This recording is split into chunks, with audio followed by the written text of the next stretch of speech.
Saya pergi ke Xiamen 2 hari untuk menyaksikan perjanjian jual beli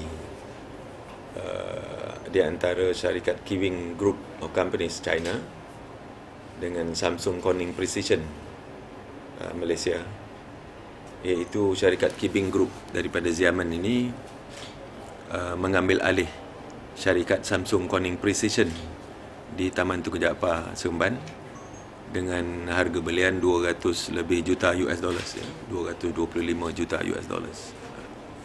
Ini satu perkembangan yang baik sebab saya pergi melawat kilang. Dia ada 6 kilang di seluruh negara China, Kibing Group ni. Satunya ialah yang terbesar sekali lah di Xiamen. Kilang tersebut besar dan dia fully automated. Saya memang terperanjat lah bila saya tengok. Dan kalau nak dibandingkan dengan apa yang kita ada oleh Samsung Precision ni, kilang ni dah outdated dia punya teknologi.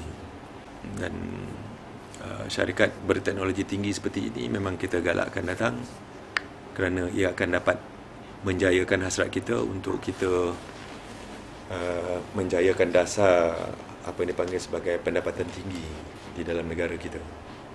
Sama seperti di Safran Group tempoh hari, dia cuma pakai engineer sampai 100 lebih engineer yang bergaji tinggi lah, ya. Kita tak mahu kita bawa pelaburan ke sini, lepas tu terpaksa cari orang, bila tak ada orang nak kerja, bawa orang asing datang bekerja beribu-ribu kat sini, lama-lama kita pening kepala. Lebih baik kita bawa syarikat yang berteknologi tinggi dan boleh mengambil anak-anak watan kita yang berkelayakan.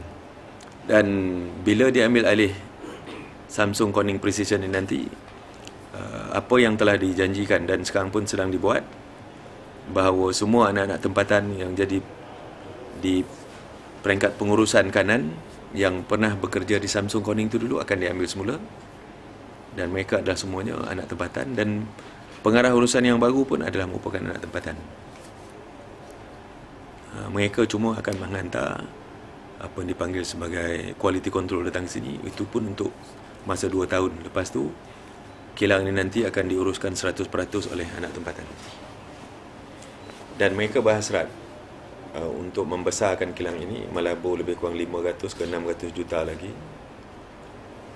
untuk mereka menukar teknologi yang ada dan juga menambah lagi beberapa line production line untuk mereka menambah lagi keluaran di kilang ini.